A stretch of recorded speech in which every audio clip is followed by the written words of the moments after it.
नमस्कार मित्रों। मैं एक बहुत इंपॉर्टेंट टॉपिक के ऊपर वीडियो लेके हाजिर हुआ हूँ।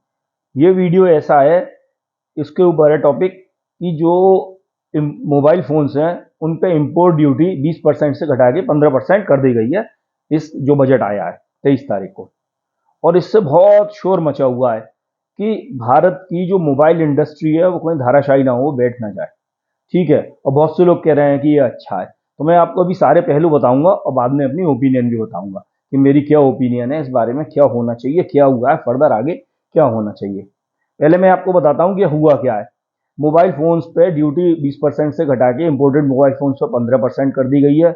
मोबाइल चार्जर है उस पर भी ड्यूटी घटा दी गई है, और कनेक्टर्स होते हैं उन पर घटा दी गई है। ऑक्सीजन फ्री कॉपर पे घटा दी गई है, और पीसीबी प्रिंटेड सर्किट बोर्ड्स पे घटा दी गई है। मेरे ख्याल से सब पे शून्य कर दी गई है। मोबाइल फोन पे 20 से 15% कर दी गई है। ठीक है, तो इससे ये कहा जा रहा है कि इंडिया का जो मोबाइल फोन उद्योग है ये बैठ जाएगा। देखिए, अभी जो मोबाइल फोन उद्योग है ना इंडिया में, वो मैन्युफैक्चरिंग सेक्टर में पोस्टर बॉय है। कैसे? पिछले से 6 साल में मोबाइल्स का उत्पादन इंडिया में करीब 3 गुना बढ़ गया है, और एक्सपोर्ट 100 गुना। मैन्युफैक्चरिंग में ऐसी सक्सेस आज तक इंडिया में हुई नहीं है, और ये कहा जा रहा है कि ये जो सक्सेस है कहीं ऐसा ना हो कि धड़ाम से इंडिया का मार्केट बैठ जाए। ऐसा मित्रों कुछ नहीं होने वाला है। तो ये भी आंकड़े दिए जा रहे हैं, जैसे पिछले साल चीन की जो मैन्युफैक्चरिंग है मोबाइल फोन में वो 3% गिरी है, वियतनाम में 17% घटी है, और इंडिया में 40% बढ़ा है। और ये सारा इसलिए आया है कि भारत में बहुत सस्ते और अच्छे मोबाइल फोन बनते हैं। देखिए, ये ऐसा बिल्कुल नहीं है। इंडिया में जो मोबाइल फोन है ना वो चाइना और वियतनाम दोनों से महंगे पड़ते हैं। तो अब इंडिया में मोबाइल फोन बनाने के लिए आ क्यों रही है ये आईफोन और ये सब कंपनियां? ये इसलिए आ रही हैं कि स्ट्रेटेजी के तौर पे आ रही है, रणनीतिक तौर पे, कि अपनी जो सप्लाई चेन है उनको डाइवर्सिफाई करा जा सके, चाइना पे डिपेंडेंस कम करी जा सके। मोबाइल फोन, आईफोन अभी भी चाइना में सस्ता बनता है इंडिया से, केवल इकोनॉमिक बेसिस पे यहाँ नहीं आ रही हैं। और जो आगे भी हमें डाइवर्सिफाई करना है तो वो होगा इकोनॉमिक्स के बेसिस पे, रणनीति के स्ट्रेटेजिकली सेफ लोकेशंस पे आएंगी कंपनी। तो बहुत कम कंपनीज आएंगी, जब हम उसको सस्ता बना पाएंगे तो बहुत आएंगी। अब आईफोन अमेरिका में क्यों नहीं बनता? अमेरिका में आईफोन इसलिए नहीं बनता, अमेरिका में आईफोन बनाया जाएगा तो चाइना में जितना क्या बन रहा है उससे दुगने दाम में बनेगा। 1 लाख का फोन इंडियन रुपीज में जो बनता है वो 2 लाख का पड़ेगा अमेरिका में। इसीलिए तो अमेरिका बाहर से आउटसोर्स करता है, बनवाता है, इंपोर्ट करता है। इसी प्रकार से इंडिया में जो बनता है उससे करीब 90% महंगा पड़ेगा। तो हमें इकोनॉमिक्स भी इसकी निकालनी पड़ेगी कि हम ऐसा करें कि इंडिया में फोन है वो चाइना से सस्ता पड़े। और वो पड़ेगा कब? जिसके जितने भी कंपोनेंट्स होते हैं ये बहुत देशों में बनते हैं, दसियों देश से आते हैं मोबाइल फोन के। चाइना में भी वो असेंबल होते हैं, वियतनाम में भी असेंबल होते हैं, और इंडिया में भी असेंबल होते हैं। इंडिया में जो वैल्यू एडिशन है वो 15-20% है, और चाइना में भी करीब इतना ही है। तो जितने भी मैन्युफैक्चरिंग पार्ट्स आते हैं, जैसे प्रोसेसर होता है वो सैमसंग से आता है, ठीक है। पावर मैनेजमेंट सिस्टम होता है वो इटली से आता है। जापान से ब्लूटूथ कंपोनेंट आता है। टेक्सास से, यूएस से टच स्क्रीन कंट्रोलर आता है। ताइवान से एक्सीलरेटर आता है, और फिर अमेरिका से माइक्रोन से फ्लैश मेमोरी आती है। और ये सब असेंबल करके मोबाइल फोन बनाया जाता है। कहते हैं 90% कंपोनेंट्स बाहर से आती हैं, पर देखिए मैं इसको थोड़ा एरोनियस मानता हूं इस चीज को। इंडिया में जो लेबर है वो सस्ती है, उसको नहीं जोड़ोगे, उसका भी तो एक खर्चा है। आप उसका खर्चा जोड़ेंगे तो देखेंगे कि वैल्यू एडिशन 20% हो गया, और भी इंडिया की ये एडवांटेज बनी रहने वाली है। तो वियतनाम में, चाइना में जीरो कस्टम ड्यूटी पे ये सारे कंपोनेंट्स मैन्युफैक्चर होते हैं, सॉरी, इंपोर्ट होते हैं, और फिर वहां असेंबल होते हैं।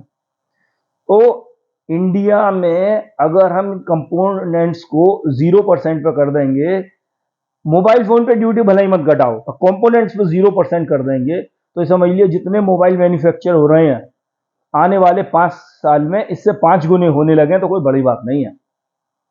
क्योंकि जब इंपोर्ट ड्यूटी आपने कंपोनेंट्स पे 0 कर दी, जो वियतनाम और चाइना ने करी हुई है, इंडिया की लेबर तो बहुत चीप है चाइना और वियतनाम से। बहुत ज़्यादा ट्रेंड है, इंग्लिश स्पीकिंग कंपनी है, बाहर की कंपनी को काम करने में सहूलियत है, कंटेंट एनफोर्सिंग में इंडिया से सहूलियत है, इंफ्रास्ट्रक्चर गड़बड़ था वो बहुत तेजी से सही हो रहा है।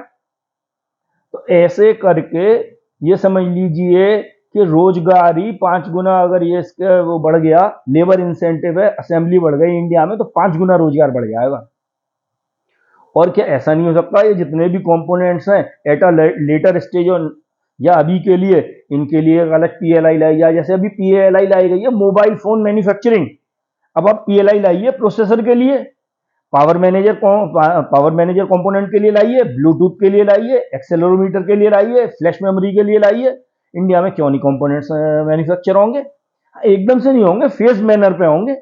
अब इंडिया में लेबर सस्ती है, इंडिया में इंफ्रास्ट्रक्चर सुधर रहा है, इंडिया में टेक्नोलॉजी है, इंडिया की कंपनीज आराम से वो कर सकती हैं टाई अप विदेशी कंपनी से, या डेवलप कर सकती हैं।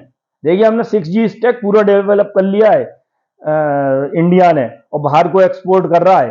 पहले 5G में भी बड़ी दिक्कत हुई थी, 5G पूरा स्टैक उन्होंने कर लिया, 6G भी करने के कगार पे है। तो इंडिया ने अपनी टेक्नोलॉजीज डेवलप करी है, ये कर भी सकता है। तो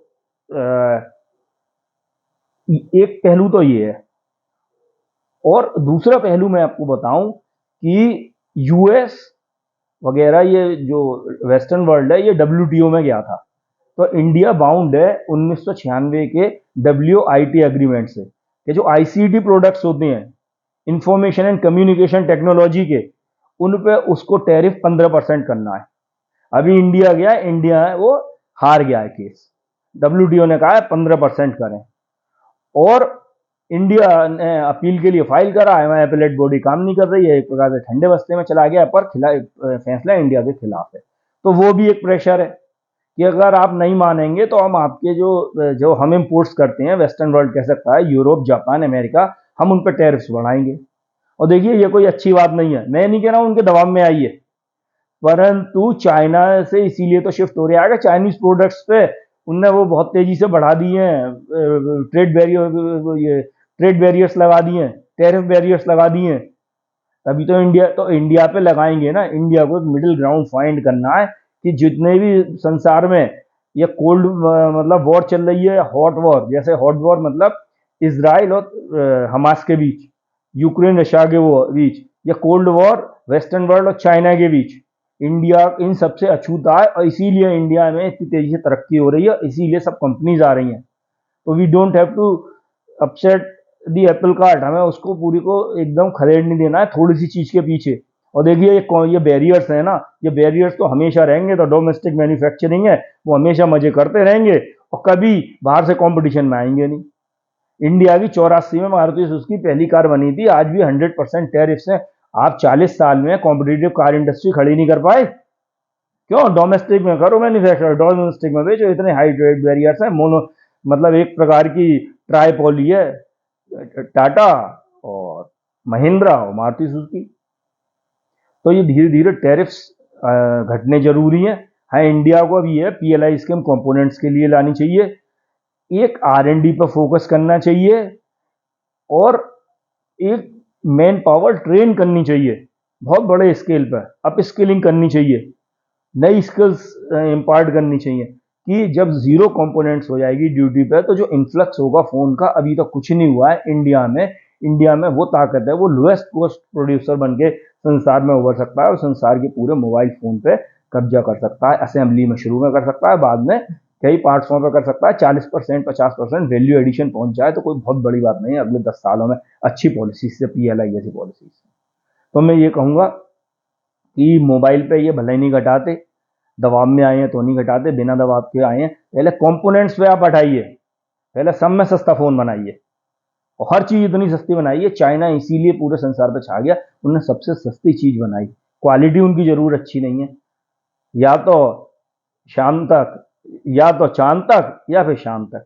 इंडिया में ऐसा नहीं है, इंडिया की क्वालिटी बहुत अच्छी है। अब आगे फोकस ये करना है कैसे हम लोएस्ट कॉस्ट प्रोड्यूसर करें, बने विद हाई क्वालिटी, और ये तभी होगा जब हम कंपोनेंट्स पर जीरो ड्यूटी कर देंगे। इसी के साथ मैं अपनी वाणी को विराम देता हूँ। धन्यवाद।